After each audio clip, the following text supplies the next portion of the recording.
কারো কোনো লিমিট করা নাই, বন্ধ করা নাই, সবাই দিতে পারবে, যারা যোগ্য সবাই অ্যাটেন্ড করতে পারবে। ওটিএমটা করতে হলে কি করতে হয়? এগুলোর প্রক্রিয়া প্ল্যান করতে হবে, অ্যাপ্রুভাল নিতে হবে। এই ক্ষেত্রে আপনাদের একটা বিষয় জানতে হবে, টেন্ডার ডকুমেন্টটা যেন ঠিকমতো থাকে। টেন্ডার ডকুমেন্টে আমি একটু জানিয়ে রাখি আপনাদেরকে, টেন্ডার ডকুমেন্টের নাম কি? এসটিডি। আমরা এখন কোন সেশন নিয়ে কথা বলতেছি? মেথড। মেথডের মধ্যে একটা মেথড, প্রথম মেথডটা হলো ওটিএম, যেটা এই সব মেথডের চেয়ে এটা গ্রহণযোগ্য একটা মেথড। ওটিএম এর মিনিংটা কি? Open tendering method. Open tendering মেথডে আমরা কি করতে হবে? ওই যে এপিপি টেপিপি এগুলি করতে হবে নাকি আবার দেখা হচ্ছে একটা, এই যে এগুলোর ডকুমেন্ট প্ল্যান করতে হবে। তারপরে কি করতে হবে? আপনি সহজভাবে চিন্তা করেন, যে কোনো একটা কাজ গুডস ক্রয় করবেন বা ওয়ার্ক, কি করতে হবে? আপনাকে প্রথমে তো প্ল্যান লাগবে, প্ল্যানের পরে অনুমোদন নেবেন, অনুমোদন নেওয়ার পরে ওই যে বিজ্ঞপ্তি দেওয়ার আগে টেন্ডার ডকুমেন্ট করতে হবে না? টেন্ডার ডকুমেন্ট করে বিক্রি করবেন, বিক্রি করার পরে কি করবেন? কিভাবে করবেন? নোয়াটা দিয়ে কমপ্লিট করবেন, সহজ বিষয়। এখন আমরা একটু দেখব এই যে ওটিএম এর যে টেন্ডারটা বিক্রি করি, এটা ডকুমেন্টের নাম হলো এসটিডি। এসটিডি কেন বলি? Standard tender document. এটা মিনিং হলো স্ট্যান্ডার্ড টেন্ডার ডকুমেন্ট। স্ট্যান্ডার্ড কেন বলি? এটা একটা উচ্চ ক্ষমতা সম্পন্ন মাধ্যমে স্ট্যান্ডার্ড করে করা হয়েছে। একসময় সারা বাংলাদেশের বিভিন্ন প্রতিষ্ঠানগুলো বিভিন্নভাবে ডকুমেন্ট করে বিক্রি করে। এখন থেকে সিপিটিও কি করতেছে? প্ল্যানিং কমিশন যে একটা উচ্চ ক্ষমতা সম্পন্ন কমিটি দিয়ে ডকুমেন্ট তৈরি করে দেখাইলাম ভাই। আপনি যদি একটা ধরেন 10 কোটি টাকা প্রপোজ করবেন, আপনি নেটে চার্জ দেন, সিপিটিতে দেয়, অটোমেটিক্যালি ওই ডকুমেন্ট আপনি পেয়ে যাচ্ছেন, মুখস্থ করা দরকার হয় না, শূন্যস্থান পূর্ণ মতো বসাইলে হয়। তো এটা আমি একটু দেখাচ্ছি, এই যে এসপিটিতে কি কি থাকে। আমি এক দফা সেকশন 1 এবং 3 তে এক দফা না দেওয়া ঠিক। সেকশন 1 এবং 3 তে জাস্ট আইটি ইনস্ট্রাকশন দাও, সেকশন 1 পারমিশন পারমিট করতে হবে, আর সেকশন 3 হলো কন্ডিশন দেয়া থাকে। আগে ওই যে করে কিন্তু এটা এখন করা লাগে না, ওগুলি দেয়া থাকে। করা যায়, এটা ভুল কথা, করা যায়। সেকশন 2 তে আমাদের কাজ করতে এগুলি দেখানোর উদ্দেশ্য ছিল, আমরা অনেক সময় ডকুমেন্টের মধ্যে বুঝি না, কেউ আছে নিল স্কিল দিয়ে দিলাম, কই দিয়ে দিলাম, জানতে হবে সেকশনগুলো আগে আন্ডারে যা আছে সবগুলো। তারপর সেকশন 3 তে বলছি কি? জেনারেল কন্ডিশন, এখানে কাজ করতে হয় না। তাহলে টেন্ডার ডকুমেন্টের নাম কি? এসটিডি। এসটিডি দুইটা অংশে আমাদের কাজ করতে হয় না। কোন অংশ? সেকশন 1 এবং 3। 1 কি? ITT, instruction to the tender, আর 3 কি? GCC, general condition of contract. এখানে কাজ করতে, বাকিগুলোতে কাজ করতে হয়। যেমন সেকশন 2 টেন্ডার ডেট আছে, টেন্ডার উপপাদ্য দেয়া থাকে, শূন্যস্থান পূর্ণ মতো বসাবে। এখন আসেন আমরা যে এই যে ওটিএম করব, ওটিএমটা যদি আমি সংক্ষেপে চিন্তা করি, প্রথমে কি করতে হবে? একটা অ্যাডভার্টাইজমেন্ট বিজ্ঞপ্তি। দেখেন এটা কিন্তু পারবেন, প্রথমে কি করতে এগুলি কঠিন মনে হয় না।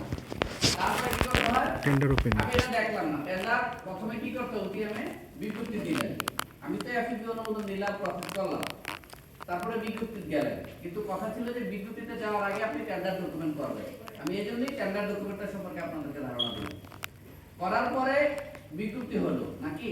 এই যে বিজ্ঞপ্তি, ঠিক আছে? বিজ্ঞপ্তির পরে কি করবে? টেন্ডারটা ওপেনিং করতে হবে। টেন্ডার ওপেনিং এর পরে কি করতে হবে? ইভালুয়েশন করতে হবে। ইভালুয়েশনের পরে কি করতে হবে? একজনকে অ্যাপ্রুভাল দিতে হবে। নোয়া দিয়ে দিবেন, অ্যাপ্রুভাল নিয়ে নোয়া দিয়ে দিবেন। Notification off award. না স্যার, আপনি জব প্লেসে দেখবেন যে ইজিলি এগুলি পাবেন। আরেকটা মেথড হলো আরএফকিউএম, রিকোয়েস্ট ফর কোটেশন মেথড হলো আপডেট পিপিআর 69 ধারা, ঠিক আছে? রিকোয়েস্ট ফর কোটেশন মেথড হলো পিপিআর 69 ধারা। এইটা সেম প্রসেসই অনুমোদন নিতে হবে। এই ক্ষেত্রে এটার ক্ষেত্রে কিছু ভিন্নতা আছে। ভিন্নতাটা আমি পরে বলতেছি। এই ডকুমেন্টের নাম কি আগে বলি। এই আরএফকিউ যে করব, এটা ডকুমেন্টের নাম হলো SQD, standard quotation document. SQD, standard quotation document. এটা নামই তো হলো কোটেশন, তাই না? তাহলে এটা যেহেতু কোটেশন করব, এটা ডকুমেন্টের নাম হবে এসকিউডি, স্ট্যান্ডার্ড কোটেশন। স্ট্যান্ডার্ড কেন? ওই যে বললাম, এটা একটা কমিটির মাধ্যমে, উচ্চ ক্ষমতা সম্পন্ন কমিটির মাধ্যমে এই ডকুমেন্টগুলো তৈরি করা হয়েছে। এই এসকিউডিতে অনেকগুলো বিষয় থাকে, হ্যাঁ, এই যে ইস্যু শীট থেকে শুরু করে এই বিষয়গুলো থাকবে। দিয়ে এই প্রসেসে কাজ করবেন, পরে পরে কি করবেন? তারপরে ওয়ার্ক করা দিয়ে দিবেন। এখন কথা হলো যে আরএফকিউতে কি বিজ্ঞপ্তি লাগে কিনা? আরএফকিউতে কোনো বিজ্ঞপ্তি দিতে হয় না, প্রয়োজন হলে শুধু একটা নোটিশ দিবেন, ঠিক আছে?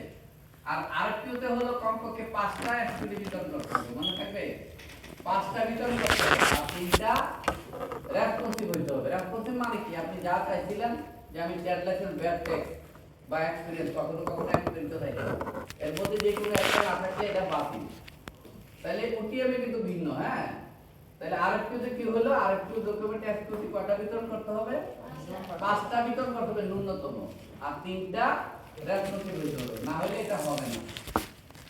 আচ্ছা, আরেকটা বিষয় হলো না, ওইটাতে আমি পরে আসি। আরএফকিউ আর ওটিএম এর আরেকটা বিষয় আছে। ওটিএম এ যদি আপনি একাধিক টেন্ডার পাইলেন, দরপত্র পাইলেন ওটিএম এ, পাওয়ার পরে একটা দরপত্র আপনার কাছে রেসপন্সিভ হয়ে একটা দরপত্রই সামঞ্জস্যপূর্ণ হলো, আপনার টাকাগুলোর মধ্যে আছে, পেপার ঠিক আছে, আপনি একজনকেই নোয়া দিতে পারবেন, মনে থাকবো ওটিএম এ। কিন্তু আরএফকিউতে কি বলছে না, আরএফকিউ 3টা আছে, 5টার ভিতর 3টা, খেয়াল থাকবে। জি স্যার। ঠিক আছে, গত দুটো মিটিং আগে ক্যারেক্টার থেকে নিয়ে আসছে দুইটারে একজন দিয়ে ওয়ার্কারটা দিয়ে দিচ্ছে, অলরেডি দিয়ে বলছে মালামাল দিয়ে দিচ্ছে, ব্যাংক দিতে মাইনাস সই করতে বলছে, এটা কি হবে? পরে আমি প্রিন্সিপালকে বললাম এই ঘটনা, বুদ্ধি দেন ভাই কি করা, বললাম তাহলে আপনি ব্যাংকে দিয়ে আরো 2-3টা স্টুডি বিতরণ করেন, আর এটার সাথে রেসপন্সিবল আরো 1-2টা দেখাইতে হবে। তো এটা তো কাজটা ঠিক হয় না, ঠিক আছে, এটা তো বাতিল হওয়ার কথা ছিল। তো যাই হোক, আমরা এগুলি খেয়াল রাখবো। এরপর আরেকটা মেথড হলো ডিপিএম, এটা একটু গুরুত্বপূর্ণ, ডিরেক্ট প্রকিউরমেন্ট মেথড। ডিপিআর এর ডিরেক্ট প্রকিউরমেন্ট সরাসরি ক্রয়। সরাসরি ক্রয়টা কখন অ্যাপ্লাই করি আমরা? এই যে দেখেন, এই মহিলা বলতেছে এটা আমি একটা গাড়ি, এক কোম্পানি, আমি এটা বিক্রি করি সারা দেশে, সারা বিশ্বে একই রেট, অর্থাৎ অনলি ওয়ান প্রোভাইডার। যদি একজন মাত্র প্রোভাইডার হয়, এক্ষেত্রে টেন্ডার লাগবে না, আর কিউ লাগবে না, সরাসরি ক্রয় করবেন। আমরা এখন কথা বলতেছি সরাসরি ক্রয় পদ্ধতি, ডিপিএম দিয়ে, ডিরেক্ট প্রকিউরমেন্ট। এটা হলো 76 ধারা। 76 ধারা। আমি আগে বলছি আমার কাছে মুখস্থ করবেন না, পড়বেন না, একটু লিখে রাখেন, পরে জব পেজে কাজে লাগবে কি। আর পরীক্ষা নিয়ে আমি বলছি না আপনি পাস ফেল হলে দ্বিতীয় আর পর চিন্তা করার দরকার নেই, ধরেন সবাই গোল্ডেন জিপি, ঠিক আছে, কিন্তু আপনি যদি পড়তে যান স্ক্রিপ্ট আছে, কিন্তু পড়তে গেলে হবে কি অনেকগুলো আপনার মাথা আটকাবে, বুঝতে পারবেন না। তাইলে আমরা বিপিএম এর কখন অ্যাপ্লাই হয়, একটা হলো যে অনলি ওয়ান প্রোভাইডার।